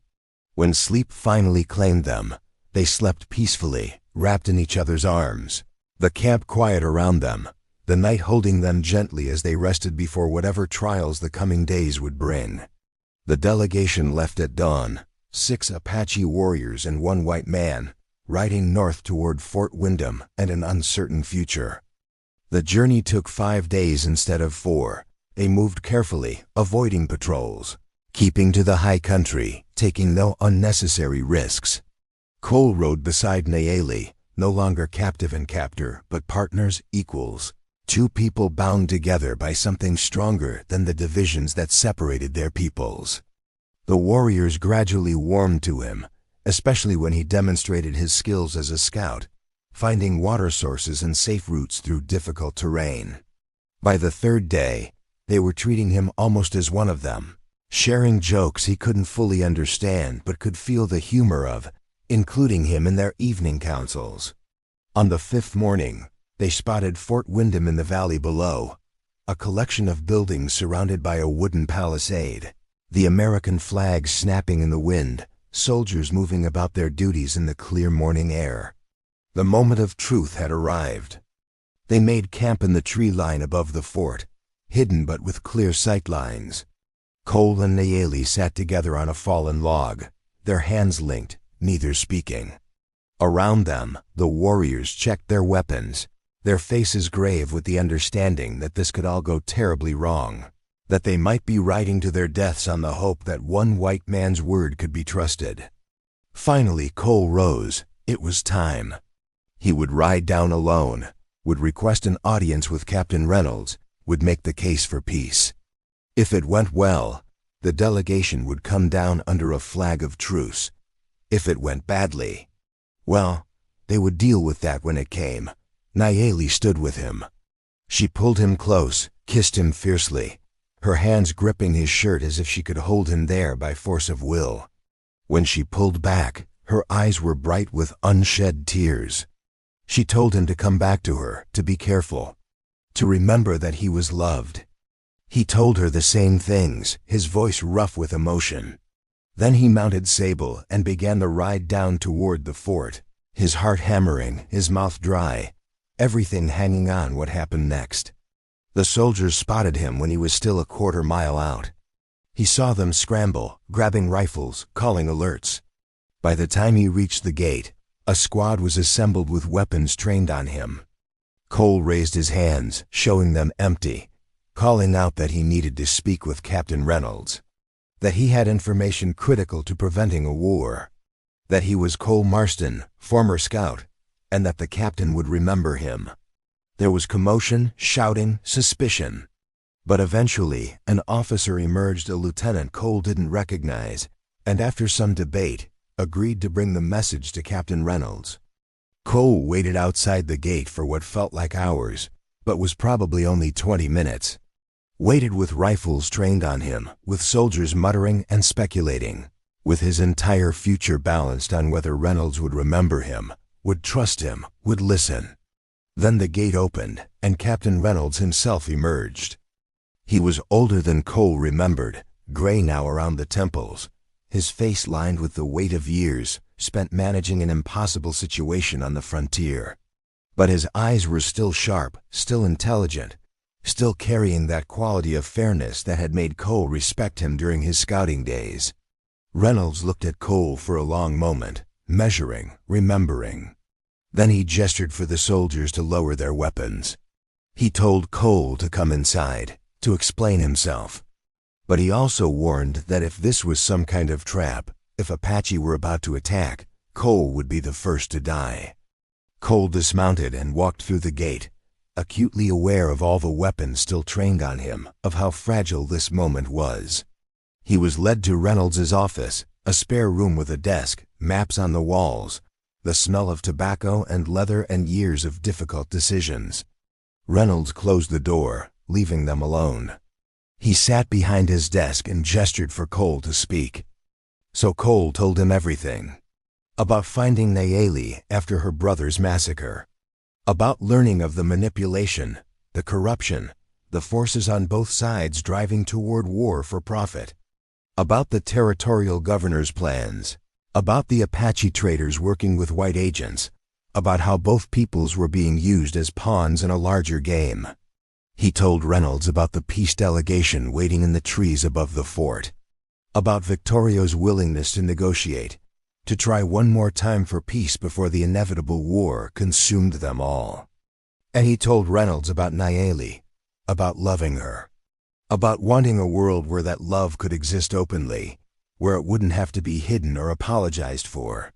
He spoke for nearly an hour, laying out everything, the evidence, the connections, the urgent need for someone in authority to intervene before it was too late. When he finished, Reynolds was quiet for a long time. His fingers drummed on the desk, his expression thoughtful and troubled. Finally he spoke. He said that he had suspected some of what Cole described, had seen too many convenient incidents, too many attacks that seemed designed to provoke rather than to achieve any military objective.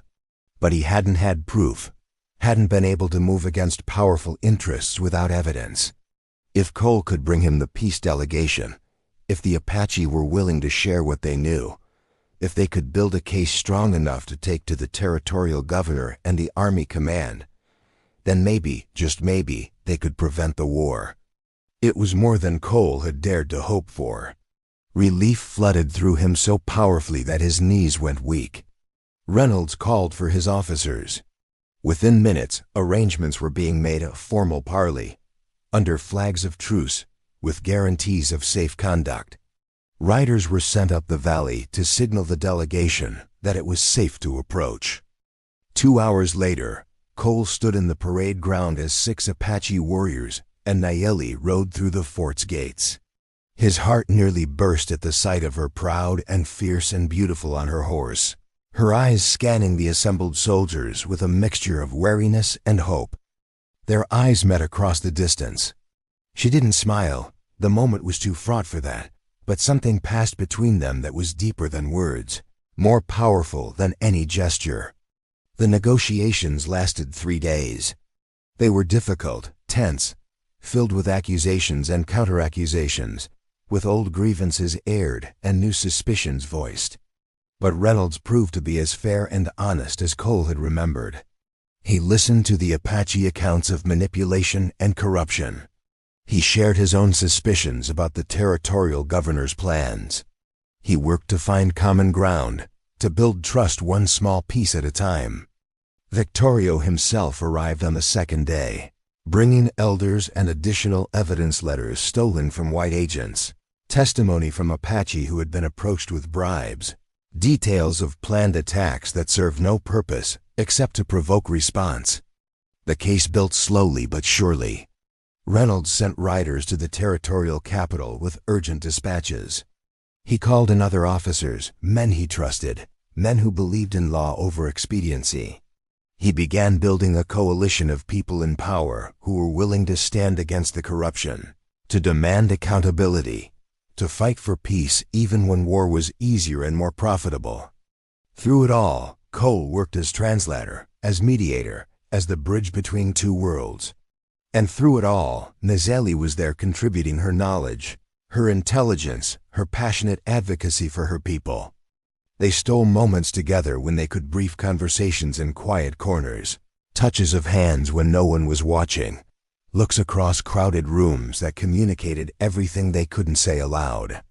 On the 3rd night, after the day's negotiations had concluded, Cole found Nayeli standing alone on the fort's ramparts, looking out at the mountains bathed in moonlight. He came to stand beside her, close but not touching, aware that they were visible to anyone who might look up. She spoke quietly, not looking at him. She said that she thought it was working, that peace might actually be possible, that the evidence was strong enough, the coalition broad enough, that the forces driving toward war might actually be stopped. Cole agreed, feeling cautiously hopeful for the first time. But he also asked the question that had been burning in his mind for days. What happened next? If they succeeded in stopping the war, where did that leave them? Nayeli turned to look at him then, her honey gold eyes luminous in the moonlight. She told him that she had been thinking about that constantly, that she wanted a life with him whatever form that took, that she would leave her people if necessary, or bring him to live among them if he would come, or find some third way that honored both their heritages. She told him that love required courage, that building a life together across the divides of culture and history would be the hardest thing either of them ever did, but that it would also be the most important, the most meaningful, the most true. Cole reached for her hand then, no longer caring who might see. He told her that he would go anywhere with her, be anything for her, face any challenge if it meant they could be together. She squeezed his hand, and in that touch was everything, all the promises they'd made and all the ones they hadn't yet spoken, all the hope and fear and desperate love that bound them together. On the 4th day, Captain Reynolds announced his decision. He was recommending that the territorial governor be removed from office pending investigation into corruption. He was guaranteeing safe passage for all Apache willing to negotiate. He was establishing a commission to investigate the manipulation that had driven both sides toward war. Most importantly, he was declaring that any person, Apache or white, who could demonstrate they'd been working for peace would be given protection and support. That included Cole Marston and Nayeli, whose courage in coming forward had made this all possible. It wasn't a complete solution. There were still tensions, still suspicions, still years of hard work ahead to build genuine peace. But it was a beginning, a foundation. That evening, as the delegation prepared to return to their camp to share the news with Victorio, Reynolds called Cole and Naeli to his office. He spoke plainly. He said that he understood they wanted to be together, that he knew it would be difficult, would face opposition from both sides, would require tremendous courage and sacrifice. But he also said something that made Cole's throat tighten with gratitude. He said that in his years on the frontier, he'd seen enough hate, enough violence, enough death, that if two people could find love across such a deep divide, could choose each other despite everything working against them, then that was something worth protecting, something worth fighting for. He told them that the fort would be a safe place for them if they needed it, that he would stand as witness to their marriage if they chose that path, that he would use whatever authority he had to protect their right to build a life together. It was more than they'd dared to hope for, more than they'd imagined possible. Naeli began to cry tears of relief and joy and overwhelming gratitude. Cole pulled her close, his own eyes burning, unable to speak past the emotion clogging his throat. Reynolds excused himself, giving them privacy, closing the door softly behind him. Alone in the office with maps of the territory on the walls and the future suddenly, impossibly opening before them, Cole and Naeli held each other as if they would never let go. 6 months later, on a ridge overlooking the valley where autumn aspens burned gold against the dark green pines, Cole and Naeli stood together before a gathering that would have been impossible to imagine mere months before. Apache and soldiers, settlers and warriors. Captain Reynolds in his dress uniform standing beside Victorio in his ceremonial clothing. Billy Creek grinning widely, having ridden 4 days to be present. Families from both peoples who had chosen to believe that peace was possible, that a new way forward could be forged from the wreckage of the old. The ceremony blended traditions from both cultures, Apache prayers and Christian hymns, sage smoke and military honor, promises spoken in 2 languages but meaning the same thing in both. That these 2 people, so different and so alike, chose each other freely and forever. Naeli wore a dress of white doeskin decorated with beadwork that had taken her aunt's weeks to complete. Cole wore his best clothes, simple but clean, with a vest that had been a gift from Victorio tanned leather worked with traditional designs, an acknowledgement of his place in the family, in the tribe, in this new world they were all building together. When they spoke their vows, their voices were steady, their eyes locked on each other, the rest of the gathering fading into background as they made promises that felt ancient and new at once. Reynolds spoke about courage and hope and the hard work of peace. Victorio spoke about healing and forgiveness and the necessity of building bridges across old hatreds. Both men, in their own ways, blessed this union as something larger than 2 individuals, as a symbol of what might be possible if people chose love over fear, understanding over suspicion, the difficult path of peace over the easy violence of war. When it was done, when Cole kissed Naeli as his wife while the gathered crowd cheered in 2 languages, he thought about that first night in the canyon, about the moment he'd seen her standing in moonlight and known that nothing in his world would ever be simple again. He'd been right, nothing had been simple, but it had been real and true and worth every moment of difficulty and danger. That evening, as the celebration continued below, Cole and Naeli slipped away to stand at the ridge's edge, watching the sun set over the mountains they both loved, painting the sky in shades of amber and rose and purple. She leaned against him, her head on his shoulder, his arm around her waist. They stood in comfortable silence, watching the light fade, feeling the evening cool coming up from the valley. Finally, Naeli spoke. She said that she had been thinking about her mother, the dreamer who had named her, "I love you," and had believed that peace was possible. She said that she wished her mother could have seen this day, could have known that her dreams weren't foolish but prophetic. Cole tightened his arm around her. He said that her mother did know, somehow, in whatever place souls went when they left the body, that her brother knew too. That all the ghosts they carried had witnessed this day and were finally at peace. Nayeli turned in his arms to face him, her hands coming up to frame his face. She told him that she loved him, that she would love him tomorrow and the day after, and all the days that followed until they were both old and gray and ready to become ghosts themselves. He told her the same, his voice rough with emotion, his heart so full it seemed impossible that his chest could contain it. Then he kissed her as the last light faded from the sky, as the stars began to emerge overhead, as their people celebrated together below them, not perfect harmony, not without tensions and difficulties, but a beginning. A choice to try something different. A belief that the future didn't have to repeat the past. The moment he had seen her standing in the moonlit canyon, he had known nothing in his world would ever be simple again. He had been right. But simple wasn't what mattered.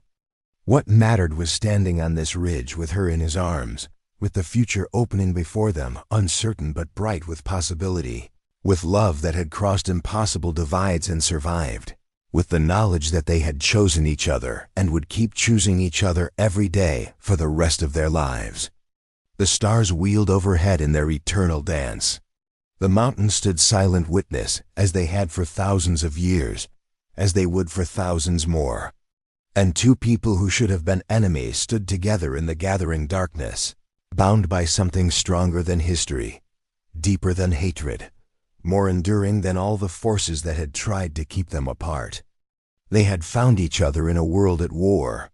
They had chosen love in a place of violence. They had built hope from broken pieces. It was enough. It was everything. It was forever. Thanks for watching this story till the end.